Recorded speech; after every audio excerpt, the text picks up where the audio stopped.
السلام عليكم ورحمة الله وبركاته. الحمد لله رب العالمين والصلاة والسلام على رسوله الكريم وعلى آله وصحبه أجمعين. আমরা হিজরি একটি বছর 1435 পার করে 1436 প্রথম সপ্তাহে উপনীত হয়েছে। এইভাবে মানুষের জীবন থেকে একটার পর একটা বছর ক্ষয় হয়ে যায়। মানুষের বয়স বাড়ে না মানুষের বয়স কমে? আসলে মানুষের নির্ধারিত আয়ু থেকে একটার পর একটা বছর কমে যায়। ছোট্ট শিশু আমরা বলি বয়স বাড়ছে, কিন্তু আসলে তার বয়স কমছে। যে নির্ধারিত বয়স, সেই বয়স থেকে তার হায়াত, তার আয়ু কমে যাচ্ছে। আল্লাহ তাআলা নির্দিষ্ট কিছু বয়স দিয়েছেন, বছর দিয়েছেন। উম্মতে মুহাম্মদীকে 60 থেকে 70 বছরের আয়ু দিয়েছেন,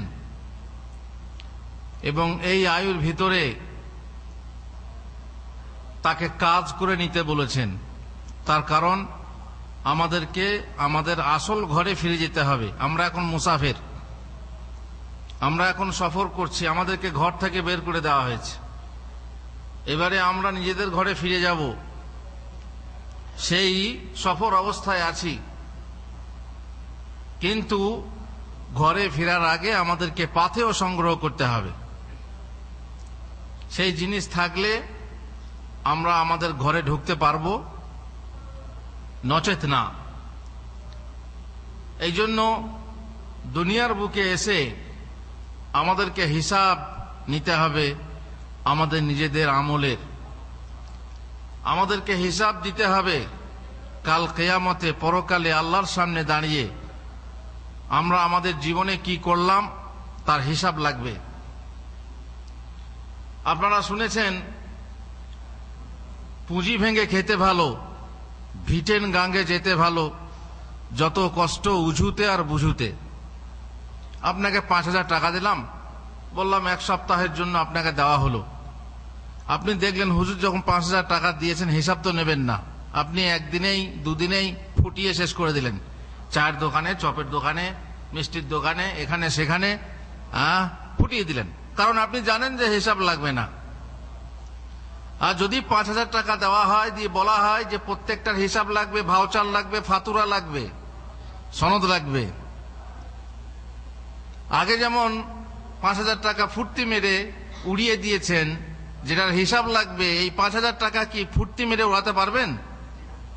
যদি আপনি সত্যবাদী হন পারবেন না, আর যদি মিথ্যাবাদী হন তো ভুয়ো ভাউচার বানিয়ে নেবেন। কোনো দোকানে গিয়ে একটা ভাতটা দাও ভাই, লিখে নেবেন নিজের হাতে, তাই না? চলবে আল্লাহর কাছে এইভাবে?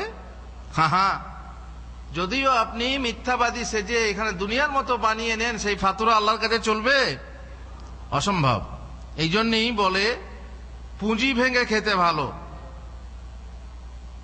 আর ভিটেন গাঙ্গে যেতে ভালো। যখন গঙ্গায় ভাটা পড়ে, ওপর থেকে নিচের দিকে নৌকা নিয়ে যেতে হয়, কত আরাম বলুন তো? ঠেলতেই হবে না, তাই না? দাঁড় বাইতেই হবে না, আপনিই ছুটবে। কিন্তু যত কষ্ট উজুতে আর বুঝুতে। এখন ভাটা পড়েছে এই দিকে আর আপনাকে যেতে হবে উল্টো দিকে। কেমন কষ্ট! উঝিয়ে যেতে বড় কষ্ট, আর হিসাব বুঝুতে বড় কষ্ট। হিসাব বোঝানো সমস্যা আছে। আপনি আল্লাহর সামনে হিসাব বুঝাবেন কি করে? তোমাকে চোখ দিয়েছিলাম, তা কোথায় ব্যয় করেছো? তোমাকে জিভ দিয়েছিলাম, কোথায় ব্যয় করেছো? হাত দিয়েছিলাম, কোথায় ব্যয় করেছো? পা দিয়েছিলাম, কিভাবে ব্যয় করেছো? ধন দিয়েছিলাম, মাল দিয়েছিলাম, জন দিয়েছিলাম, সন্তান দিয়েছিলাম, দুনিয়ার এত বিষয় সম্পত্তি দিয়েছিলাম, তুমি কিভাবে কিসে ব্যয় করেছো? হিসাব দিতে হবে না? ইন্না ইলাইনা ইয়াবাহুম সুম্মা ইন্না আলাইনা হিসাবাহুম। হিসাব দিতে হবে। এই বছর শেষে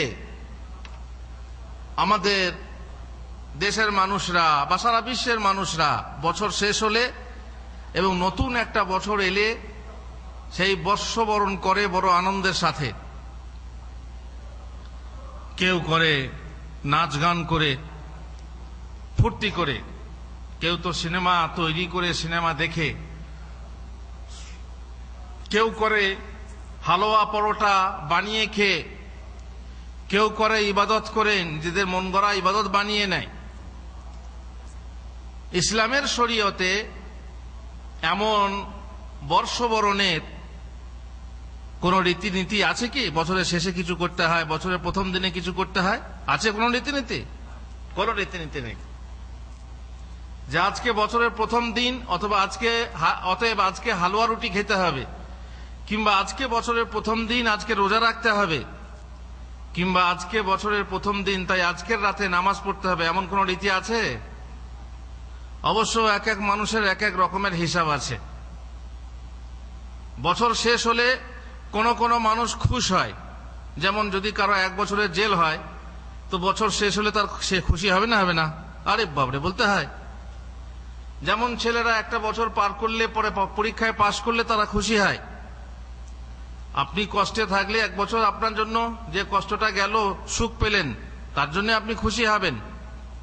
কিন্তু আগামী বছরে আপনার কি হবে যদি আপনি না জানেন, তো সেই বছরটাকে আপনি আনন্দের সাথে কিভাবে বরণ করবেন এটা আপনি নিজেই জানেন না।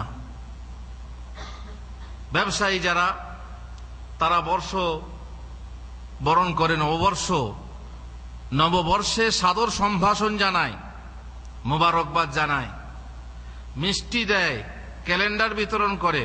অবশ্য তাদের মতলব আছে, ওই কিছু কিছু সালামের মতলব আছে না? কোনদিন সালাম দেয় না। আজকে এসেছে হুজুরকে সালাম দিতে, সালাম আলাইকুম হুজুর, কেমন আছেন? তখন হুজুর ঠিকই বুঝতে পারে যে নিশ্চয়ই কোনো মতলব আছে। বুঝতে পারেন না?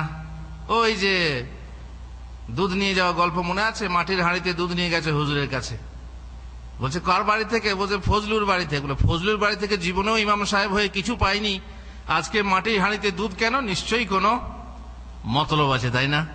মতলব বুঝতে পারা যায়। ব্যবসায়ীরা মিষ্টির ভাঁড় নিয়ে আপনার ঘরে বা দোকান থেকে বিতরণ করে, তাদের মতলব হচ্ছে যে ধার বাকি, যে গত বছরে যে বাকিগুলো আছে সব দিয়ে যাও আর মিষ্টি খেয়ে যাও, দিয়ে যাও আর মিষ্টি নিয়ে যাও। এই যে এদের হিসাব বাকি, নববর্ষের নবখাতা, হাল খাতা করে, এই হিসাবে আপনার নিজের দোকানকে সাজায়, দোকানকে রং করে, মুসলমান হয়ে আবার সিঁদুর লাগায়, আম পাতা বাঁধে, আরো কত কি। এমনিতে মুসলমানরা জানেন আপনারা, অধিকাংশ মুসলিম হচ্ছে মুশরিক, তাই না? কথাটা আমি বলিনি, আল্লাহ বলেছেন। অধিকাংশ মুসলমানরা মুশরিক। ব্যবসায়ীরা দেখবেন যাদের বাক্কালা আছে, বাক্কালা বলতে আবার আমাদের দেশের লোক বুঝবে না, নটকনের দোকান, নুন তেলের দোকান, দোকানে বসার আগে সকালবেলায় দোকান খুলে ঝাড়ু দেবে, তার আগে কিন্তু মাল বিক্রি করবে না। আপনি গিয়ে দাঁড়িয়ে থাকবেন, মাল দেবে না, দাঁড়া ঝাড়ু হোক। ঝাড়ু হবে, পানি ছিটাবে, ওই যে ওজনদারি থাকে না, তাতে খানিক পানি ছিটাবে, তারপরে ধূপবাতি জ্বালাবে, ধূপটা জ্বালিয়ে দিয়ে খানিক এদিক সেদিক করবে, এভাবে দেবে। আর মূর্তি পূজকরা তো মূর্তির সামনে দেয়, আর আমাদের যারা মানে মুশরিক, তাদের হয়তো আয়াতুল কুরসি লেখা আছে কিংবা আল্লাহ মুহাম্মদ লেখা আছে, সেখানে খানিক ধূপ দেবে, ফুল দেবে, কত রকম ওদের মতো দেখা দেখি। তারপরে দোকানের বেঞ্চে বা কি বলে টেবিলে বসে তারপরে কিনবে বলো।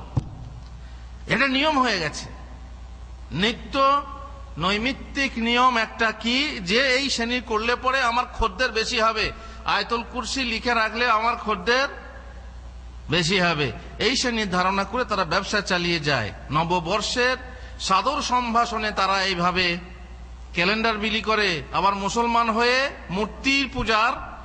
মূর্তি বিলি করে পর্যন্ত, তাই না? মাজারের ছবি বিতরণ করে। এদের ওসব কিছু বাধে না, এদের আসল কি? টাকা। কিভাবে আসছে, কিভাবে ব্যয়, কিভাবে মানে যে ব্যবসা করতে হবে, আমি ব্যবসাতে কি প্রয়োগ করছি দেখার না, আমার মূল উদ্দেশ্য হচ্ছে কিভাবে আমার টাকা ঢুকছে। এই জন্য ব্যবসাদারদের একটা হিসাব আলাদা, বছর শেষে হিসাব, আর নববর্ষে তাদের সাদর সম্ভাষণ হয়। আমরা মুসলমানরা নতুন বছর কিভাবে বরণ করব, এর কোনো পদ্ধতি আছে? কোনো পদ্ধতি নেই। আমাদের 30 জিলহজ যেমন আর পহেলা মুহররমও তেমন, কোনো পার্থক্য নেই। কিন্তু শরীয়ত যেভাবে দিন পালন করতে বলেছে দিনে দিনে কোনো পার্থক্য নেই, কিন্তু কোন কোন দিনকে, কোন কোন মাসকে, কোন কোন সপ্তাহকে বা কোন কোন 10 দিনকে বা এই প্রাধান্য দেওয়া হয়েছে। সেই প্রাধান্য হিসাবে মুসলমানরা হিসাব করে। মোট কথা, বছর শেষ হয়ে গেল, এই একটা বছরে আপনি কি করলেন তার কোনো হিসাব রেখেছেন, নিয়েছেন হিসাব? আগামী আবার বছর আসছে, আগামী 1 বছরে আপনি কি করবেন তার কোনো পরিকল্পনা আপনি নিয়েছেন? নাকি আল আন কামা কান, যেমন ছিলাম এখনো তেমনি থাকবো, আছি, চলছে? বাবা গোপাল কি করে খাচ্ছ? বলে এই যে লোকমা নিচ্ছে আর মুখে ভরছি, এইভাবেই চলবে, যেভাবে চায় খাই সেভাবেই। কিভাবে খাবি রে? বল যেভাবে লোকে খায়, মুখ বরাবর খাবো। কিন্তু নতুন কোনো পরিকল্পনা নেই, নতুন কোনো ইচ্ছা নেই, জীবনকে নবায়ন করার কোনো আগ্রহ নেই। মানুষের এমন অবস্থা যে নিজের আত্মসমালোচনা করতে জানে না, নিজের আত্মবিচার করতে জানে না, যে নিজের হিসাব নিজে নিতে হবে তা বোঝে না। আপনি কোনোদিন আপনার নিজের নফসের বিচার করেছেন যে আমার নফসটা কেমন, ভালো না মন্দ? কোনোদিন ভেবে দেখেছেন যে আমি ভালো লোক না খারাপ লোক? অধিকাংশ মানুষ মনে করে কি আমি ভালো লোক। তুমি নামাজ পড়ো না বেনামাজি? বলে আমি নামাজটাই পড়ি না। এখনই আমার এক ভাই বলছিলেন, এক লোককে বললাম নামাজ পড়ার কথা, বলছে আমি নামাজটাই পড়ি না, বাকি আমার সব ঠিক আছে, মানে আমি খুব ভালো লোক, নামাজটাই পড়ি না। তো নামাজ যদি না পড়লে, নামাজ তো দিনের খুঁটি, কি ভালো থাকলো তোমার? নামাজ যদি না থাকে আর সবকিছু যদি ভালো থাকে তাহলে আর কি থাকলো? কিছু মানুষ মনে করে খারাপ কাজ আর ভাবে কি যে আমি ভালো লোক, দুনিয়ায় কাজ করলো না আর ভাবে আমি আল্লাহর কাছে পার পেয়ে যাবো, আল্লাহ কারিম। ডিউটিতে ফাঁকি দিল আর ভাবলো বেতন আমি পুরো পাবো। দেখো একবার সুপারভাইজারের কাছে ফাঁকি দিয়ে কি অবস্থা হয়, মাসের শেষে বেতন কাটা যাবে। তেমনি তোমার যদি হিসাব না থাকে যে আমি কাজ করছি, আমার সুপারভাইজার সবসময় আমার দিকে তাকিয়ে আছে, না আল্লাহ তাআলা কোনো সময়ে গাফেল হয়ে যান, দেখতে পান না? আমাদের সুপারভাইজার, আমার যারা কাজ করে, সুপারভাইজার একটু চলে গেলে, মনে করুন স্যান্ডউইচ আনতে গেল, তখন ফাঁকি দিয়ে বসে একটু বিড়ি খাই নেয়, তাই না? যাক এখন গেল, একটু আরাম নিয়ে একটু রেস্ট নিই, ফাঁকি দেওয়া হয়। কিন্তু আল্লাহ তাআলা সদা জাগ্রত, হুয়াল হাইয়ুল কাইয়ুম। এই হাইয়ে কাইয়ুমকে আপনি কিভাবে ফাঁকি দেবেন? ফাঁকি দেওয়ার উপায় আছে? ফাঁকি দেওয়ার উপায় নেই। মোট কথা আমরা বলতে চাচ্ছি যে হিসাব নিতে হবে, নিজের হিসাব। আল্লাহ তাআলার হিসাব নেওয়ার আগে নিজের হিসাব নিতে হবে। যদি আপনি হিসাব নেন তাহলে আপনার হৃদয় পরিশুদ্ধ হবে, আপনার নফস যেটা, সেই নফস পরিশুদ্ধ হবে। আল্লাহ তাআলা বলছেন কাদ আফলাহা মান যাক্কাহা ওয়া কাদ খাবা মান দাসসাহা। এই আত্মাকে যে পরিশুদ্ধ করবে, পরিশুদ্ধ করলে পরে সে সফল হবে। আর যে একে মলিন করবে, মলিন করলে পরে সে কিন্তু ধ্বংসগ্রস্ত হবে। আমি বলছিলাম, কোনোদিন আপনি নিজের নফসের পরীক্ষা নিয়েছেন? যদি আপনি মনে করেন যে আমি একবার পরীক্ষা নেব, তাহলে একবার আপনার বাড়ির যে টিভি লাগানো আছে, 500 চ্যানেলের টিভি, সেই টিভির সামনে বসে যে আপনার রিমোট আছে, সেই রিমোট নিয়ে একবার পরীক্ষা করে দেখবেন। তবে হ্যাঁ, পরীক্ষা করে দেখলে পরে তখন তো পরীক্ষার সময় তো ভালো ভালো লিখবেন, তাই না? পরীক্ষার সময়ে ভালো ভালো লিখবেন, কিন্তু আগে একবার খেয়াল করে দেখুন, চ্যানেল টিপতে টিপতে টিপতে টিপতে কোন চ্যানেলটা দেখেন, ইসলামী চ্যানেল দেখেন, তাহলে জানতে হবে যে আপনার আত্মাটা ভালো, আপনার নফসটা ভালো। আর যদি টিপতে টিপতে এমন চ্যানেল দেখেন যে চ্যানেল দেখা জায়েজ না, তাহলে আপনি জানবেন যে আপনার নফস, আপনার আত্মা 3 প্রকারের কোন প্রকার। মানুষের নফস, মানুষের আত্মা, মানুষের মন হলো 3 প্রকার। 3 প্রকার মাছির মতো। এক প্রকার মাছি শুধু গুয়ে বসে, পায়খানাতেই বসে, নোংরাতে বসে, পচাতে বসে। আর এক প্রকার মাছি সবসময় ফুলে বসে, মাশাআল্লাহ, ফুলে বসে মধু সংগ্রহ করে, মানুষের উপকারে আছে। আর এক প্রকার মাছি কখনো পায়খানাতে বসে, আবার কখনো মিষ্টিতেও বসে। মানুষের আত্মা সেরকম। কোন কোন মানুষের আত্মা হলো মুতমাইন্নাহ, একদম ভালো, কোন সময়ে খারাপের দিকে মন যায় না। আর যদি বাই চান্স মন চলে যায়, আস্তাগফিরুল্লাহ, কারণ দুনিয়া খারাপে পরিপূর্ণ। দুনিয়া খারাপে পরিপূর্ণ। একবার চোখ পড়ে গেলে আর দ্বিতীয়বার ফিরে তাকিও না। এ হচ্ছে মুতমাইন্নাহ, সব সময় ভালোর দিকে যায়। গান শুনতে ইচ্ছা হয় না, বাজনা শুনতে ইচ্ছা হয় না। কেন গান বাজনার কথা বললাম? কারণ এটাই আপনার বাইরে থেকে বাড়ির ভিতরে থেকে সব একই। বাড়িতে নিশ্চয়ই বাড়িতে বাড়িতে টিভি রেডিও, আর সেখানে গান বাজনা ছাড়া কোনো টিভি রেডিও আছে? আছে, কিন্তু সেটা লাগাতে পারেননি হয়তো। তবুও দেখবেন গান বাজনা চলছে, কিন্তু আপনার কান যায় না ওদিকে। আপনি জানেন এটা হারাম। এই নফস হচ্ছে মুতমাইন্নাহ, সবসময় মসজিদের দিকে মন পড়ে থাকে। কখন আজান হবে, কখন হাইয়া আলাস সালাহ, হাইয়া আলাল ফালাহ শব্দ শুনতে পাবো, মনে মসজিদে গিয়ে নামাজ পড়বো, কোরআন তেলাওয়াত করব। বাড়ির সংসারের কাজে ঝামেলা থাকে। এ হচ্ছে নফসে মুতমাইন্নাহ। আর এরই উল্টো হচ্ছে নফসে আম্মারা। ইন্নান নাফসা লাআম্মারাতুম বিসসু, মন্দপ্রবণ আত্মা, যে সব সময় খারাপের দিকে আছে। বাইরে গেলে লোকের সঙ্গে ঝগড়া মারামারি, আর অবৈধ জিনিসের দিকে তাকাতাকি, আর বাড়ির ভিতরে থাকলেও ওই টিভি বা যাই বলুন, ওই নোংরা জিনিস দেখা, নোংরা জিনিস শোনা, গান বাজনা শোনা ইত্যাদি, খাওয়া, হারাম খাওয়া ইত্যাদি, সব সময় নোংরাতে। ওই যে পচা ঘায়ে বসা মাছির মতো সব সময় নোংরামিতে। এ হচ্ছে নফস আম্মারাতুম বিসসু। আর এরই মাঝামাঝি আত্মা আছে নফসে লাওয়ামা। নফসে লাওয়ামা ভালো কাজ করার চেষ্টা করে, ভালো কাজ করেও, খারাপ কাজ থেকে দূরে থাকার চেষ্টা করে, কিন্তু কখনো কখনো খারাপ কাজ করে ফেলে। আর তখনই সঙ্গে সঙ্গে বলে আস্তাগফিরুল্লাহ, লা হাওলা ওয়ালা কুওয়াতা ইল্লা বিল্লাহ। আর সত্যিই লা হাওলা ওয়ালা কুওয়াতা ইল্লা বিল্লাহ। হাইয়া আলাস সালাহ, হাইয়া আলাল ফালাহ। তখন কি বলি আমরা? লা হাওলা ওয়ালা কুওয়াতা ইল্লা বিল্লাহ। নামাজের দিকে এসো, এসো কল্যাণের দিকে এসো, পরিত্রাণের দিকে এসো, সফলতার দিকে। তখন আমরা বলি আল্লাহর তৌফিক ছাড়া নড়াসড়ার ক্ষমতা কারো নেই। যতই আমি ডাকি, যতই আমি হেদায়েত করি, যতই বলি ভাই একবার, সব মাসে একবার এসে বসুন, মাসে একবার এসে অন্তপক্ষে আল্লাহর জিক্রের মজলিসে বসুন, তখনও লা হাওলা ওয়ালা কুওয়াতা ইল্লা বিল্লাহ। আপনি বলেন চাই না বলেন, কেন আপনার মনের ভিতরে যে মন্দপ্রবণ আত্মা আছে, এ কাজ করছে, যেতে চাইবে না। শয়তান আছে আবার পেছনে, সে বলে যাস না, ওখানে কি করতে যাবি? কাবসা খেতে যাবি? আরে যারা যাচ্ছে কাবসা খাওয়ার জন্য যাচ্ছে। দেখছেন, যারা যাচ্ছে তাদেরও বিচার লাগিয়ে দিচ্ছে, তাদেরও হুকুম লাগিয়ে দিচ্ছে, তাদেরও সমালোচনা করে বলছে কি তারা কাবসা খাওয়ার জন্য যাচ্ছে। তারা কি শুনতে যায়? তুই আয়, তুই কাবসা খাস না, শুনে যা, শুধু কাবসা না খেয়ে যা, আসিস না কেন? গাধা জল নিজে খাবে না, অপরের জন্য ঘোলা করে দেবে গাধা। এ এমন এক খবিশ আত্মা, যে নিজেও খবিশ, চায় যে অন্য খবিশ হোক।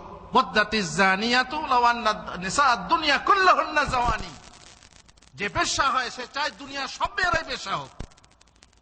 এরা এমন খবিশ আত্মায়, খবিশ আত্মা।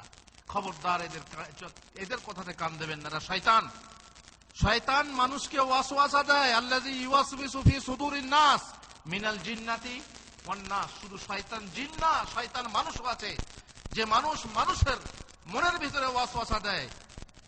খান্নাস, সুসমন্ত্র দিয়েই সরে পড়ে খান্নাস। খবরদার, এদের কথায় কান দেবেন না। আল্লাহর জিক্রের মজলিসে আসুন, কিন্তু জেনে রাখবেন আল্লাহর তৌফিক ছাড়া সম্ভব নয়, সত্যিই সম্ভব না। মানুষের মনে জং পড়ে, দুনিয়াদারিতে জং পড়ে, ব্যবসাদারিতে জং পড়ে, সংসারে কাজে জং পড়ে। এই জং সাফ করতে হলে মাঝে মাঝে জিক্রের মজলিসে বসতে হয়। আর জিক্রের মজলিস মানে বলছি না একসঙ্গে বসে লা ইলাহা ইল্লাল্লাহ কিংবা হু হু ইলিল, এসব না। জিক্রের মজলিস মানে হচ্ছে এই শ্রেণীর মজলিস যেখানে আল্লাহ রসুলের কথা আলোচনা হয়, আল্লাহর কথা আলোচনা হয়, এবং আল্লাহ তাআলা আমাদেরকে কি করতে বলেছেন কোরআনের কথা আলোচনা হয়। তবেই না আপনার হৃদয়ে জং পরিষ্কার হয়। হৃদয়ের ভিতরে একটা প্রদীপ আছে, সেটা জ্বলছে, তার পাশে আছে কাঁচ। সেই কাঁচে কালি পড়ে যায়। কাল্লা বাল রানা আলা কুলুবিহিম মা কানু ইয়াকসিবুন। পাপ করতে করতে সেই জং পড়ে যায়। পাড়াগ্রামের মেয়েরা দেখবেন হ্যারিকেনের কাঁচ মোছে, কেরোসিনের বাতি তার চারিদিকে যে ল্যাম্পের যে কাঁচটা থাকে, কালি পড়ে যায়। প্রত্যেক দিন সন্ধ্যাবেলায় মা বোনদের কাজই হলো, তাই না, সেটাকে খুলে ভালো ন্যাকড়া দিয়ে মোছে পরিষ্কার করে তারপরে আবার সারা রাত সে উজ্জ্বল বাতি দেয়। মানুষের মনও সেরকম, তার ভিতরে প্রদীপ জ্বলছে, হৃদয়ের আলো আছে, সেই আলো কিন্তু বাইরে আলো ছড়াতে পারে না। কেন? তার চারিপাশে যে কাঁচটা আছে, কাঁচটা জং পড়ে আছে, কালি পড়ে আছে। সেই কালিমাকে মোচন করতে হয়। আর মোচন করবেন কিভাবে? জিক্রের মজলিসে এসে। মোচন করবেন কিভাবে?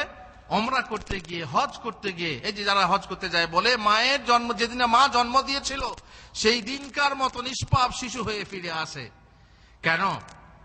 ওই যে ওই মহাসমাবেশে আল্লাহর জিকির করে, আর সেখানে সবারই সাথে বসে যে আল্লাহর স্মরণ হয়, সেই স্মরণের ফলে প্রদীপের কালির যে জমে থাকে পরিষ্কার হয়ে যায়।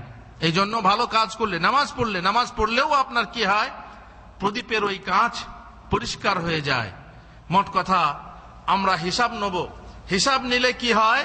যদি আপনি নিজের হিসাব নিজে নেন, তাহলে আপনার হৃদয়টা উজ্জ্বল হবে। হৃদয়ের প্রদীপের যে কাঁচ আছে, সেই কাঁচটা পরিষ্কার হবে। যদি আপনি আত্মসমালোচনা করেন, নিজের হিসাব নিজে নেন, তাহলে জানতে হবে যে আপনি একজন ভালো লোক এবং আল্লাহর ভয় রাখেন। আর যে আল্লাহর ভয় রাখে না, সে হিসাবের পরোয়া করে না। যদি আপনি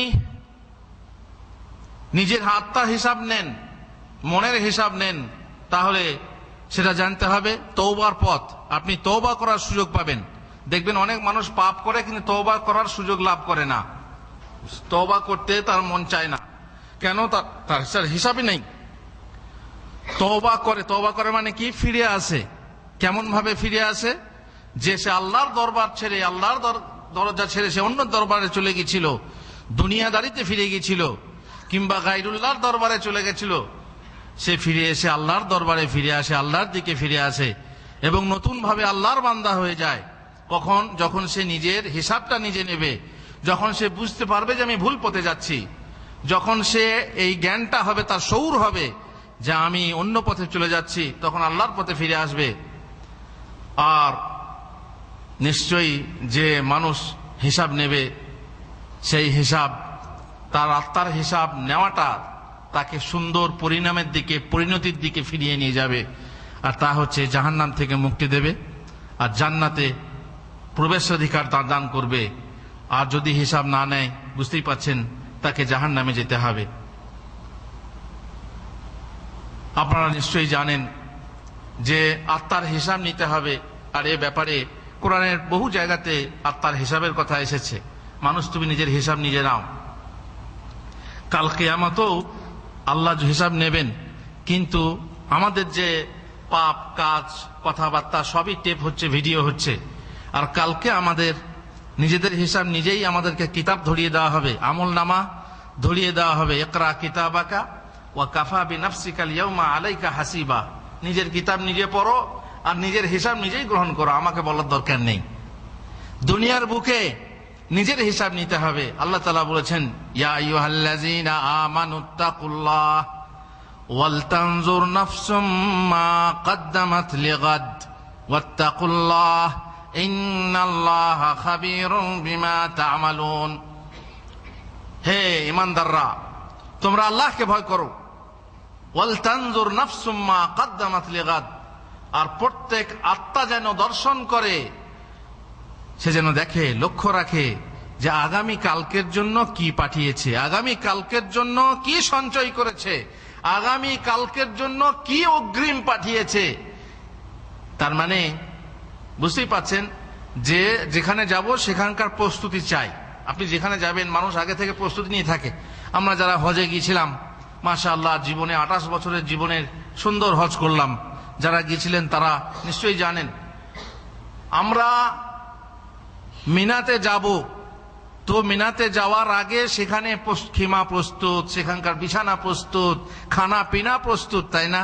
ফ্রিজে ফ্রিজে ঠান্ডা পানি, জুস ফোস সব প্রস্তুত রাখা হয়েছে। বরং আমাদেরকে মিকাত থেকে, মানে মক্কা ঢোকার আগে থেকেই লোক আগে বাড়িয়ে সম্মানের সাথে নিয়ে গেল, সেখানে প্রস্তুত রাখা হয়েছে। তারপরে আমরা জানতাম যে আমাদের জন্য রাখা আছে। কেন না, আমরা জানি যে আমরা আগামীর জন্য যেখানে থাকবো সেখানকার জন্য কি প্রস্তুতি দিয়েছি। কমসে কম কিছু না দিতে পারলো 2000 রিয়াল তো জমা করেছি, তাই না? 2000 রিয়াল, যা খরচ যা হবে হোক, কিন্তু 2000 রিয়াল আমরা আমাদের তরফ থেকে দিয়েছি এবং আশা রেখেছি যে সেখানে আমাদের জায়গা প্রস্তুত আছে। মিনা থেকে আরাফাতে যাব, আরাফাতে যে জায়গাটা, সেই জায়গাটা প্রস্তুত ছিল না, সেখানেও মাশাআল্লাহ বিছানা, সেখানে তো ফারসা পাওয়া যায় না, কিন্তু আমরা বিছানাও পেলাম। সেখানে প্রস্তুতি, খাওয়ার দাওয়ার সবকিছু আমাদের ভরসা ছিল যে আমরা যেহেতু এর ব্যবস্থা নিয়েছি সেহেতু আমরা পাবো। গাড়ি রেডি আছে, যথাসময়ে আমাদেরকে নিয়ে যাচ্ছে, নিয়ে আসছে। তো আমরা যে বললাম একটু আগেই, মুসাফির অবস্থায় আছি দুনিয়াতে, আমাদের আসল ঘর থেকে আমাদেরকে বের করে দেওয়া হয়েছে। আমরা আসল ঘরে ফিরে যাব, সেই হাঁটতেই আছি, চলতেই আছি, খুঁজতেই আছি কোন পথে গেলে আমরা আমাদের আসল বাড়িতে ফিরে যাব, জান্নাতের বাড়ি। এই যে চলতে আছি, হিসাব কি রেখেছেন যে সেই বাড়ির জন্য কি প্রস্তুতি পাঠিয়েছি, সেখানকার জন্য আমি কি আগাম জমা করছি, আমার সেখানকার জন্য কি প্রস্তুতি চলছে? আগুনের প্রস্তুতি চলছে নাকি জান্নাতের বিছানার? আগুনের বিছানা নাকি আমার সুন্দর জান্নাতের বিছানার প্রস্তুতি চলছে? আমার বিছানা কে বিছাচ্ছে? হুরে ঈন আমার বিছানা বিছাচ্ছে নাকি জাহান্নামের দারোগা আমার বিছানা বিছাচ্ছে? এই হিসাব আগে থেকেই বুঝতে পারবেন। যেমন 2000 রিয়াল জমা দিয়ে আপনি ভরসা করলেন যে খালাস, হুজুরের সঙ্গে যাব এবং হজটা সুন্দর করে করব, সব প্রস্তুতি থাকবে মিনাতে, আরাফাতে, মক্কাতে, সমস্যা হবে না। তেমনি এমন কোন গ্যারান্টি আপনি পেয়েছেন যে আমি যে মুসাফির অবস্থায় আমার নিজের আসল ঠিকানায় ফিরে যাওয়ার জন্য ব্যতিব্যস্ত আছি, সেখানে আমি কি পাঠিয়েছি, আমার বিছানা কে তৈরি করছে? এই হিসাব আপনাকে নিতে হবে। আল্লাহ তাআলা বলছেন উচিত, প্রত্যেক আত্মার উচিত না, ওয়াজিব, জরুরি যে নিজের হিসাব নিজে নাও এবং আগামীকাল কি পাঠাচ্ছ তার জন্য প্রস্তুতি নাও, প্রস্তুতি তৈরি করো, আগামীর জন্য পাঠাও। কেমন ভাবে হিসাব নিতে হবে? মানুষের মনে কিভাবে আসে আক্ষেপ, মানুষের মন কিভাবে নিজেকে নিজের হিসাব অনুভব করে, দেখেন, একটু খেয়াল করে দেখেন। হানজালা আল উসাইদি, হানজালা সাহাবি, এক সাহাবি হানজালা উহুদ যুদ্ধে নাপাক অবস্থায় মারা গেছেন। সে হানজালা না, এটা অন্য হানজালা। তিনি বলছেন, যিনি রাসূলুল্লাহ সাল্লাল্লাহু আলাইহি ওয়াসাল্লামের ওহী লিখতেন, কোরআনের আয়াত অবতীর্ণ হলে যেসব সাহাবী লিখতেন তার মধ্যে ইনি একজন ছিলেন। ক্বালা লাকিয়ানি আবু বকর ফাকালা কাইফা আনতা ইয়া হানজালা। আবু বকর সিদ্দিক রাদিয়াল্লাহু তাআলা আনহু তার কাছে এলেন, বললেন, হানজালা কেমন আছো তুমি? ক্বালা কুলতু নাফাকা হানজালা। হে আবু বকর সিদ্দিক, আমার মনে হচ্ছে যে হানজালা মুনাফিক হয়ে গেছে। দেখছেন, সাহাবী তার মধ্যে অনুভূতি জাগছে যে আমি মুনাফিক হয়ে গেছি। হযরত ওমর রাদিয়াল্লাহু তাআলা আনহু কখনো কখনো সাহেবে সির রাসূলুল্লাহ সাল্লাল্লাহু আলাইহি ওয়াসাল্লাম, এক সাহাবী যিনি আল্লাহর রাসূলের অনেক ভেদ জানতেন, অনেক রহস্য জানতেন, তাকে জিজ্ঞেস করতেন। আল্লাহ রাসূল জানতেন কে কে মুনাফিক আছে মদিনাতে, কিন্তু প্রকাশ করতেন না। কোন কোন সাহাবীকে প্রকাশ করতেন। সেই সাহাবীকে বারবার জিজ্ঞেস করতেন, তুমি কি শুনেছো রাসূলুল্লাহ সাল্লাল্লাহু আলাইহি ওয়াসাল্লাম আমাকে, আমার নাম উল্লেখ করেছেন মুনাফিকদের সাথে? সাহাবী হয়ে তার অন্তরে অনুভব হচ্ছে যে আমি হয়তো মুনাফিক হয়ে যাচ্ছি। কারণ মানুষ এমন অনেক কাজ করে যাতে মনে হয় যে আমি যেন ঠিক মুনাফিক হয়ে যাচ্ছি, আমার কাজটা ঠিক মতো হচ্ছে না, নামাজ পড়ছি, নামাজ ঠিক মতো হচ্ছে না, কি নামাজ পড়লাম, সমস্ত নামাজ পড়ছি আর বাংলাদেশের কথা, নামাজ পড়ছি আর বইয়ের কথা, নামাজ পড়ছি ছেলের কথা, নামাজ পড়ছি আর জমি জমার কথা, কি নামাজ পড়লাম। এই যে মনের একটা আক্ষেপ, আবেগ, অনুভূতি, সেটা কই? সাহাবা বলছেন আমি মনে হয় মুনাফিক হয়ে গেছি। আবু বকর সিদ্দিক বললেন, সুবহানাল্লাহ, মা তাকুল, এই সুবহানাল্লাহ তুমি একই বলছো? কালা কুলতু, হানজালা বলছেন, নাকুনু ইনদা রাসূলিল্লাহ সাল্লাল্লাহু আলাইহি সাল্লাম ইউযাক্কিরুনা বিন নারি ওয়াল জান্নাহ হাত্তা কাআন্না রায়ু আইন। আমরা রাসূলুল্লাহ সাল্লাল্লাহু আলাইহি সাল্লামের কাছে থাকি, যখন রাসূলুল্লাহ সাল্লাল্লাহু আলাইহি সাল্লামের কাছে জান্নাত জাহান্নামের কথা শুনি, যখন আমরা নিজের চোখে সচক্ষে দেখতে পাই। তারপর ফাইজা খারাজনা মিন ইনদি রাসূলিল্লাহ সাল্লাল্লাহু আলাইহি সাল্লাম, তারপর যখন আল্লাহ রসুলের কাছ থেকে সাল্লাল্লাহু আলাইহি সাল্লামের কাছ থেকে বেরিয়ে আসি, আফাসনাল আজওয়াজ ওয়াল আওলাদ ওয়া দাইয়াত, ঘরে এসে স্ত্রী, ছেলে সন্তান এবং নিজেদের ব্যবসা বাণিজ্য সংসারের কাজে লিপ্ত হয়ে যায়। ফানাসিনা কাসীরান, তখন অনেক কিছু ভুলে যায়, অনেক কিছু ভুলে যায়। আর আল্লাহ রসুল সাল্লাল্লাহু আলাইহি সাল্লামের সামনে যে অবস্থা থাকে সেই অবস্থা ঘরে এসে আর থাকে না। তার মানেই মনে হচ্ছে যে আমি মুনাফিক হয়ে গেছি। আল্লাহ রসুলের কাছে একরকম আর বাড়িতে একরকম। আমরা এই যে ওয়াজ মাহফিলে আছি, ওয়াজ মাহফিলে দুটো ভালো কথা শুনলে মানুষের মন নরম হয়। খুব অনেকে হু হু করে মাথাও হিলায়, আহা উহু সুবহানাল্লাহ আল্লাহু আকবার বহু কিছু বলে। তারপর যখন নিজের বাড়িতে ফিরে যায়, নিজের ব্যবসায় ফিরে যায়, যেমন কার তেমনি। অনেক মানুষ আছে। হানজালা বলছেন এই অবস্থা আমার হয়, তার মানে নিশ্চয়ই আমি মুনাফিক হয়ে গেছি। আবু বকর সিদ্দিক রাদিয়াল্লাহু তাআলা আনহু বলছেন, ফাওয়াল্লাহি ইন্না লানালকা মিসলা হাযা, আল্লাহর কসম আমারও তো এরকম মনে হয়, আল্লাহর কসম আমারও এরকম মনে হয়। রাসূলুল্লাহ সাল্লাল্লাহু আলাইহি ওয়াসাল্লামের দরবারে যেমন থাকি, বাড়িতে এসে সেরকম থাকতে পারি না। সুতরাং আমি এবং আবু বকর সিদ্দিক রাসূলুল্লাহ সাল্লাল্লাহু আলাইহি ওয়াসাল্লামের দরবারে হাজির হলাম। কুলতু নাফাকা হানজালা ইয়া রাসূলুল্লাহ, আমি বললাম ইয়া আল্লাহর রাসূল, হানজালা মুনাফিক হয়ে গেছে। ফাকালা রাসূলুল্লাহ সাল্লাল্লাহু আলাইহি ওয়াসাল্লাম, আল্লাহ রাসূল বললেন, ওমা যাকা, কি ব্যাপার, কি জন্য তুমি এই কথা বলছো? কুলতু ইয়া রাসূলুল্লাহ। তারপরে হানজালা ওই কথা বললেন যে কথা আবু বকর সিদ্দিক রাদিয়াল্লাহু তাআলাকে বলেছিলেন, আপনার কাছে যখন থাকি জান্নাত জাহান্নাম দর্শন করি, হৃদয় এত নরম হয়ে যায়, কিন্তু আপনার কাছ থেকে যখন বাড়িতে ফিরে যাই তখন আমাদের এই অবস্থা হয়। রাসূলুল্লাহ সাল্লাল্লাহু আলাইহি ওয়াসাল্লাম বললেন, ওয়াল্লাযী নাফসি বিয়াদিহি, সেই সত্তার কসম যার হাতে আমার প্রাণ আছে, ইন্না লাউ তাদুমুনা আলা মা তাকুনুনা ইনদি ওয়া ফি যিকর, তোমরা যদি সেই অবস্থায় থাকো যে অবস্থায় তোমরা জিক্রের মজলিসে এবং আমার সামনে থাকো, লাসাফাহাতকুমুল মালাইকাতু আলা ফুরুশিকুম, তাহলে ফেরেশতা এসে তোমাদেরকে তোমাদের বিছানায়, তোমাদের রাস্তায় মুসাফা করত। ওয়ালাকিন ইয়া হানজালা সাআতান ওয়া সাআ, কিন্তু হানজালা কখনো এরকম হয়, কখনো এরকম হয়। মানুষের আত্মা কখনো আল্লাহর আবেগে, আল্লাহর ভালোবাসায় গদগদ হয়, আবার কখনো দুনিয়াদারিতে গেলে সেই ভালোবাসাটা থাকে না, দূর হয়ে যায়। তবে হ্যাঁ, পাপ কাজে লিপ্ত হয় না। মুমিনের হৃদয় পাপ কাজে লিপ্ত হয় না। হয় এটা কি, যে আল্লাহর জিকির থেকে সরে যায়। বলুন, আপনি যখন আপনার স্ত্রীর কাছে থাকবেন, যাবেন, তখন কি আর আল্লাহর জিকির থাকবে না? এটা স্বাভাবিক কথা। এই জন্যই যে সময়ে সময়ে, এক সময় এরকম হয়, এক সময় এরকম হয়। এই হচ্ছে আপনার হৃদয়ের কি নেওয়া, হিসাব নেওয়া। এই হিসাব কিভাবে নিতে হবে বুঝতে পারছেন? মনের ভিতরে শৌর আসবে, অনুভূতি আসবে যে হায়, আমি সারা বছরটা কি করলাম, 1435 চলে গেল, সারা বছরে আমি কি করলাম, আমার আমল নামায় আমি কি কি লিখলাম, আর আগামী বছর একটা নতুন আসছে, আরো কত আসবে অথবা আসবে না, আজকের দিনটা পার হবে না হবে না, তার জন্য আমি কি পাঠালাম, কি লিখবো, এই যে একটা শৌর, এই শৌর থাকলে পরেই আপনার আত্মার হিসাব সহজ হয়ে যাবে।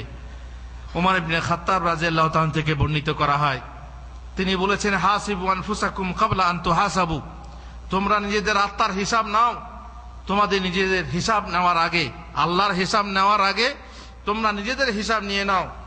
ওয়াজিনু আনফুসাকুম ক্বাবলা আন তুজানু, তোমাদের আমল ওজন করার আগে বা তোমাদেরকে ওজন করার আগে নিজেরা ওজন করে নাও। কিয়ামতের দিনে তিনটে জিনিস ওজন হবে। কি কি? আমল নামা আর আমলকারী, তিনজনকে ওজন করে জান্নাত জাহান্নাম নির্ধারণ করা হবে। ওমর ইবনে খাত্তাব বলছেন, ওজন করার আগে নিজে ওজন করে নাও। ফাইন্নাহু আহওয়ানু আলাইকুম ফিল হিসাব, তাহলে তোমার হিসাব কি হয়ে থাকবে? সহজ হয়ে যাবে। জেনে রাখবেন, আপনাকে যদি কোনো হিসাবের দায়িত্ব দেওয়া হয় এবং আপনি মুদিরের কাছে হিসাব দেবেন, তো আপনি মোটামুটি কাগজপত্র ঠিক রেখেছেন, মুদিরের কাছে যাব তখন বুঝিয়ে দেবো। আর যদি আপনি হিসাবটা নিজে কমপ্লিট করে রাখেন, খালি তাকে পেশ করে দেখানো হবে, এই দেখুন হিসাব রেডি, কোনটা সহজ হবে? নিশ্চয়ই যদি আপনি নিজের হিসাবটা নিজে ঠিক করে রাখেন, ফাতুরাগুলো কিভাবে সাজাতে হয়, সেইগুলো ঠিক মতো সাজিয়ে লিখে যে এই হিসাবে এখানে খরচ, এখানে জমা, এখানে খরচ করে যদি আপনি নিজে ঠিক করে রাখেন, তাহলে কাল কিয়ামতের দিনে আর হিসাব কঠিন হবে না। আর কিয়ামতের দিনে হিসাব বুঝতেই পাচ্ছেন যে অবস্থা হবে। সর্বপ্রথম হিসাব হবে আল্লাহর হক সম্পর্কে, নামাজের হিসাব। বান্দা নামাজ পড়েছিলে, নামাজ ঠিক আছে? যদি নামাজ ঠিক থাকে তো বাকি মাফি মুশকিল, চলো ঠিক আছে। নামাজ ঠিক আছে বান্দার, তো জাকাত ঠিক আছে, রোজা ঠিক আছে, হজ ঠিক আছে, কোন ত্রুটি থাকলেও চল ঠিক আছে, অসুবিধা নেই। কিন্তু নামাজ যদি ভুল হয়, নামাজ যদি ঠিক না থাকে বান্দার, তো সব কিছুকেই টাইট করা হবে। আর বাস টাইট হলেই মুশকিল। টাইট হলেই তার আযাব, তার হবেই আযাব। আপনারা জানেন যে গরিব মানুষদের তুলনায় বড় লোকরা হিসাবে পিছিয়ে যাবে কত বছর? 500 বছর। কেন 500 বছর পিছিয়ে যাবে? 500 বছর, তাও জানি না এই দুনিয়ার বছর নাকি আখেরাতের বছর, কিসের বছর আল্লাহ জানেন। এই 500 বছর ভোগ করবে সেই কিয়ামতের মাঠে হিসাব দিতে দিতে। এই হিসাবটা, এই পয়সাটা কোত্থেকে এলো, কোথায় গেল, হিসাব কি হবে সে কথা অনেক কথা আছে, বলবো ইনশাআল্লাহ। কিন্তু পিছিয়ে যাবে কিসের জন্য? এই হিসাবের জন্য। আর বান্দার হক সংক্রান্ত হিসাব কিসের হবে? প্রথম হিসাব খুন। মানুষ খুন করেছ? মানুষ খুন করেছে, তাই না? হুজুর অন্যায় করেছিল, ঠিক আছে, সেই অন্যায়ের শাস্তি কি খুন ছিল? আমাকে মা তুলে গালি দিয়েছে, ঠিক আছে, মা তুলে গালি দিলে তুমিও মা তুলে গালি দাও, তার মানে তো নয় যে তুমি শুট করবে, কিংবা ওই যে আজকাল তো আলুর মতো বোম উঠেছে, তাই না, এইভাবে মেরে দিচ্ছে। যে অন্যায়টা করেছে সেই অন্যায়ের শাস্তি তোমার হাতে ছিল। যে শাস্তি সরকারকে দেওয়ার কথা ছিল তুমি নিজে দিলে। হিসাব দিতে হবে। সামনে এসে বলবে, আল্লাহ তুমি একে জিজ্ঞেস করো আমি কি অন্যায় করেছিলাম যে আমাকে খুন করেছিল। এইভাবে খুনের হিসাব প্রথম হবে। আর আল্লাহর নিয়ামত সম্পর্কিত প্রথম হিসাব হবে কি? এই ঠান্ডা পানি। এই ঠান্ডা পানি, যে ঠান্ডা পানি তো মাশাআল্লাহ আজকালকে ঠান্ডার পানি কোনো অসুবিধা নেই, বাড়িতে বাড়িতে ফ্রিজ। আর এই ফ্রিজে পানি যদি একবার খান, এই যে কি স্বাদ, এই যে কি আরাম, এই যে কি মজা। বিশেষ করে এই দেশে আর একটা মজা, তাই না? পানির থেকে পেট্রোল সস্তা, তাই না? পানির থেকে পেট্রোল সস্তা। এইটুকু পেট্রোল কিনতে যান, এর থেকে কম দাম লাগবে। এই পানির হিসাব কাল কিয়ামতের দিনে প্রথম দিতে হবে হিসাব। তো এই হিসাবগুলো আগে থেকে যদি ঠিক করে রাখি, কি করলে আমার এই হিসাবটা হালকা হয়ে যাবে, তাহলে সেটা করে রাখতে হবে। যদি আল্লাহর হক হয়, আল্লাহর কাছে তওবা করে নিতে হবে। এজন্য বললাম যে নিজের আত্মার হিসাব নেবে তাকে কি করতে হবে? সে তওবার দিকে ধাবিত হবে, আর সে তওবা করবে। আর যদি বান্দার হক হয় তাহলে কি করতে হবে? বান্দার হক হলে তওবা করতে হবে, তাই না? আল্লাহর কাছে তওবা করার শর্ত আছে। যে বান্দার প্রতি তুমি অন্যায় করেছো তার কাছে ক্ষমা চেয়ে নাও, হালাল করে নাও। চুরি করেছো, ডাকাতি করেছো, ঘুষ খেয়েছো, সুদ খেয়েছো, কিংবা তাকে হত্যা করেছো, কিংবা আরো কিছু করেছো, যদি বান্দার হক হয় সে হক ফিরিয়ে দাও। বোনের জমি লিখিয়ে নিয়েছো, জমি ফিরিয়ে দাও। শ্বশুরের কাছে মোটা টাকা পণ যৌতুক নিয়েছো, সেই টাকা ফিরিয়ে দাও। এই টাকা নিয়ে কাল কিয়ামতের দিনে যাবে, হিসাব হবে, তাই না? তার আগে নিজে হিসাব নাও, সেই হিসাব নিয়ে তুমি নিজে হিসাব নিজেই করে নাও।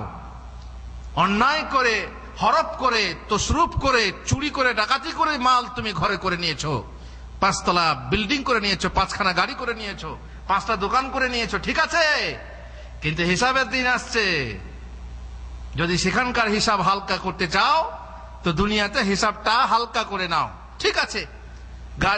চুরি করা টাকাতে 5খানা গাড়ি কিনেছো, যার কাছে চুরি করেছে তাকে গিয়ে বলো, ভাই তোমার টাকা চুরি করে আমি 5খানা গাড়ি কিনেছি, আমাকে মাফ করে দাও। সে যদি মাফ করে দেয়, হুজুর ও আবার মাফ করে, ও তো লাল ঘরে ভরবে, তাই না? আর সৌদি আরবে হলে তো কি বুঝতেই পারছে না, দেখেছেন মাঝ সামনে এখানে হাত কাটা,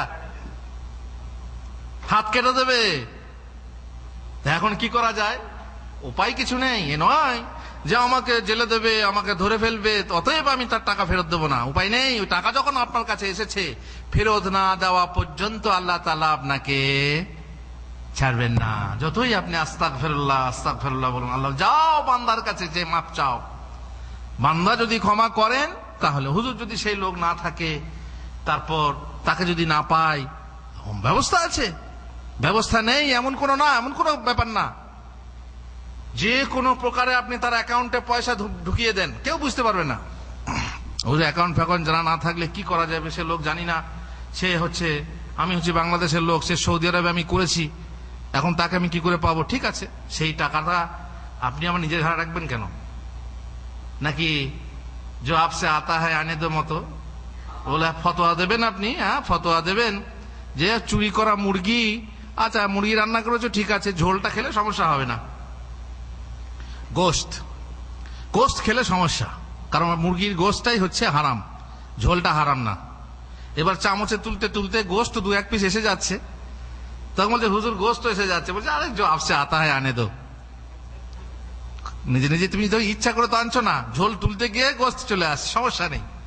তো যদি আপনি মনে করেন যে আর বাঁচার, সে লোক তো আর পাবো না তাকে, অতএব আমার জন্য হালাল, তাই না?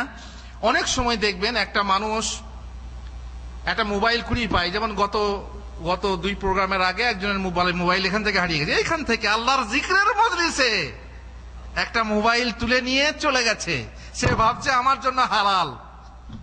এই জিকরের মজলিসে যেখানে আল্লাহ রসুলের কথা আলোচনা হচ্ছে, জানি না কাবসা খেতে এসেছিল নাকি জিকির শুনতে, বহু রকম হতে পারে, কিন্তু যে মজলিসের জন্য বলা হয়েছে হুম কওমুন লা ইয়াসকা বিহিম জালিসুহুম, ওই মজলিসে যারা বসবে আমি তাদেরকে সবাইকে ক্ষমা করে দিলাম, ফেরেশতারা সাক্ষী থাকো।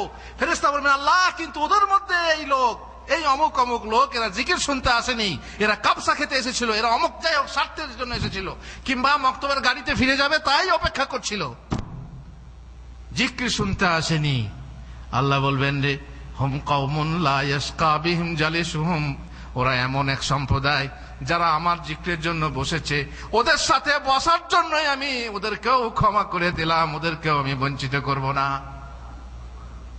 এই মজলিসে বসে যদি কেউ চুরি করার ধান্দা রাখে, হ্যাঁ, পকেট থেকে মোবাইল বের করে নিল কিংবা পড়ে থাকলো, একটু পার্থক্যটা কি, যে কারো পকেট থেকে শুরু করে বের করে নেওয়া, আর কি পকেট থেকে পড়ে গেছে আর আপনি খেয়াল রেখেছেন পড়ে গেছে, এবার নেবো আমি, এদিক ওদিক তাকিয়ে নিয়ে পকেটে ভরলেন, তাই না? রাখো পকেটে, পকেট গরম হয়ে যাক, তারপরে এই গরমের গরমি ছাড়বে কাল কিয়ামতে, তাই না? হিসাব দিতে হবে না, এটা ফেরত দেবে, তবে কাল কিয়ামতে গরম থেকে বাঁচবে, নাহলে পকেট গরম করে রাখো। এই মজলিসে আপনি দেখবেন অনেক মানুষ খুশ হয়ে যায়, 500 রিয়াল কুড়িয়ে পেয়েছে, একটা ভালো মোবাইল কুড়িয়ে পেয়েছে, খুব খুশ, হ্যাঁ, এদিক ওদিক তাকিয়ে দেখে, আবার কেউ দেখছে না তো, তার মানে দেখলেই তো বলবে এটা আমার নাকি, তার মানে সে নিজেকে ভাগ্যবান মনে করে। যে 5,000 কি 5 লাখ টাকার কোন জিনিস কুড়িয়ে পায়, সে ভাগ্যবান না দুর্ভাগ্যবান? দুর্ভাগ্যবান, কারণ এটা নিয়ে সে ঝামেলায় পড়বে, এটা তার নয়। এটা কি করতে হবে, হয় পুলিশকে জমা দিতে হবে, না যে কর্তৃপক্ষ আছে তাকে ফেরত দিতে হবে। কিন্তু অনেক মানুষ মনে করে কি যে আমি সৌভাগ্যবান, কুড়িয়ে পাওয়া মাল পেয়েছি আর সাঁঝে বড় লোক হয়ে গেছি। অনেক মানুষ সাঁঝে বড় লোক হওয়ার স্বপ্ন দেখে, তাই না? সাঁঝে বড় লোক মানে এই সন্ধ্যাবেলাতেই বড় লোক হয়ে যাব, কিন্তু এ মাল তোমার মাল নয়, জানের কাল, হিসাব দিতে হবে। ফিরিয়ে দেওয়া না পর্যন্ত কুড়িয়ে পাওয়া মাল এখানে কুড়িয়ে পাওয়া হয় না, এখানে সব ভাইরা আছে একসাথে বসে, এখানে যে একটা মোবাইল পড়ে থাকে, কুড়ি নিয়ে কি বলতে হবে, হুজুর একটা মোবাইল কুড়ি পেয়েছি, তাই না? এখান তো ভাই, হ্যাঁ রাস্তাতে পেলেও সমস্যা আছে, রাস্তায় কার না কার বলার দরকার নেই, কিন্তু তবুও আপনি গাপটিয়ে নেবেন, লুকিয়ে রাখবেন, মাল নিজের মনে করে ব্যবহার করতে লাগবেন, আর গোপনে গোপনে রাখবেন। আর মালিক জানলে তো খবর আছে। আপনি যদি মালিক জানেন যে এই মালটার মালিক কে, কুড়িয়ে পেয়েছেন, কিন্তু আপনি জানেন যে এটা অমুকের, কিন্তু আপনি প্রকাশ করলেন না, গোপনে গোপনে ব্যবহার করতে লাগলেন। করে যান, ব্যবহার আপনাকেও করা হবে। আর কাল কিয়ামতে তওবা করার আগে, মাল ফিরিয়ে দেওয়ার আগে আপনাকে কি করা হবে? হ্যাঁ খবর আছে। তওবা এমনি না, আস্তাগফিরুল্লাহ বললেই তওবা হয় না। বিড়ালটা কুয়োতে ফেলে রেখে 40 বালতি পানি ফেললে কুয়ো পবিত্র হয় না। পবিত্র করতে হলে আগে কি করতে হবে? মরা বিড়ালটাকে আগে তুলে ফেলতে হবে। এই জিনিসটা আপনি নিয়ে রাখলেন আর বললেন আস্তাগফিরুল্লাহ আস্তাগফিরুল্লাহ। পরে অনুশোচনা হবে যে এক সময়ে গিয়েছিলাম জিক্রের মজলিসে, একটা মোবাইল কার নিয়ে চলে এসেছি। পরে যখন আপনি বুঝবেন যে এই তো সর্বনাশ, তাহলে তওবা করি আল্লাহর কাছে, আল্লাহ ক্ষমা করে দাও, আল্লাহ কারীম, আল্লাহ কারীম। আর এর মালটা কোথায় ভরা আছে? পকেটেই আছে। তো হলো না, কুয়োতে বিড়াল রেখে দিয়ে 40 বালতি পানি ফেললেন। কত 40 বালতি ফেলেন, আপনার তওবা আল্লাহ কবুল করবেন না। সুতরাং হিসাব নিতে হবে, নিজের হিসাব নিজে নিতে হবে, নিজের হিসাবকে সহজ করে নিতে হবে, যাতে কাল কিয়ামতের দিনে আপনার হিসাব কঠিন না হয়ে যায়।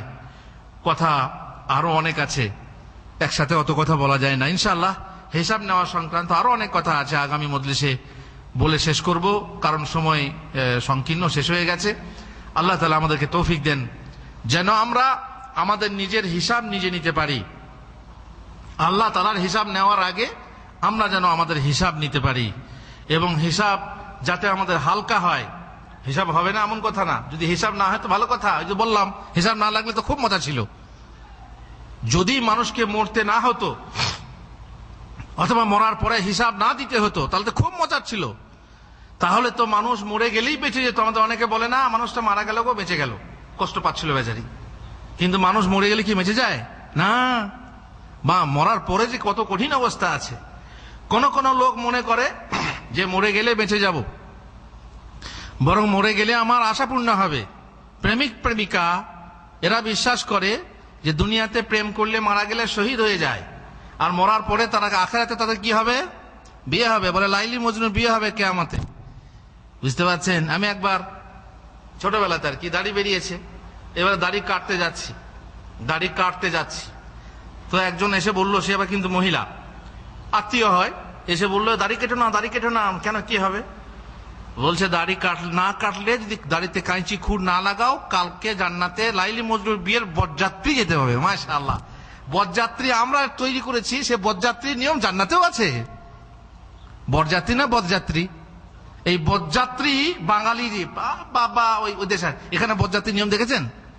হ্যাঁ, বরযাত্রী, বরের সঙ্গে যে যাত্রী যায় তাদেরকে বরযাত্রী বলে। তো এই বরযাত্রীগুলো বেশিরভাগ ভালো হয় না খারাপ হয়? হ্যাঁ, এসব বদযাত্রী হয়। তো বদযাত্রীর সিস্টেম আল্লাহ তাআলা জান্নাতেও রেখেছেন। লাইলি মজনুর বিয়েতে বদযাত্রী যেতে পাবে। হায় হায় হায়, যারা প্রেম করে মারা যায়, বিষ খেয়ে আত্মহত্যা করে, গলায় দড়ি নিয়ে আত্মহত্যা করে, আবার এক অপরের বুকে জড়িয়ে জড়িয়ে শুয়ে শুয়ে আত্মহত্যা করে। বাহ, অনির্বাণ প্রেম। ভাবছে কি মরার পরেই তারা জান্নাতে গিয়ে বা পরকালে গিয়ে বিয়ে করতে পারবে। এরকম সিস্টেম আছে নাকি? এরকম সিস্টেম থাকলে তো ভালোই হতো। তাহলে ধর সব মরো, সমস্যা নেই। মরাটাই দুনিয়ায় সত্যি কষ্ট, পদে পদে কষ্ট। কত লোক কষ্ট ভুগছে, এক মুঠো আহার অন্ন জোগাড় করার জন্য হন্যে হয়ে কত কষ্ট ভোগ করছে। কি দরকার আছে? চলে যাও, মারা যাও আর আরামসে জান্নাত চলে যাও। এরকম তো নয়, এরকম নয়। দুঃখের বিষয়, অনেক মানুষ মনে করে যে আমাদের দেশের মতো আর কি, প্রেম করলেই তার সঙ্গে বিয়ে হয়, তাই না? মনে করলে, প্রেম করলে যা হবে হবে, ধরা পড়লে বিয়ে দিয়ে দেবে, এইটুকুই তো হবে। ভালো কথা। সৌদি আরবে তাই। কোর্টে গেলাম, একজন বিচারে গিয়ে বলছে, হ্যাঁ তুমি এইটা করেছো? বলছে হ্যাঁ করেছি, বিয়ে দিয়ে দেন। বলো মাশাআল্লাহ। মানে ও ভাবছে কি দেশের মতোই ধরা পড়েছে, অতএব কোর্টে আমার সঙ্গে বিয়ে দিয়ে দিবে। এইরকম যদি সাদাসিধে মনে এত আশা রেখে থাকে, ভরসা রেখে থাকে, তো বুঝতেই পারছেন মরে গেলে মানুষ বেঁচে যায় না। মরে গেলে তাকে হিসাব লাগবে। অতএব হিসাবের আগে যেন আমরা হিসাব সহজ করে নিতে পারি, আল্লাহ আমাদেরকে তৌফিক দেন। আল্লাহুম্মা আমিন। আল্লাহুম্মা হাসিবনা হিসাবান ইয়াসীরা, আল্লাহুম্মা হাসিবনা হিসাবান ইয়াসীরা।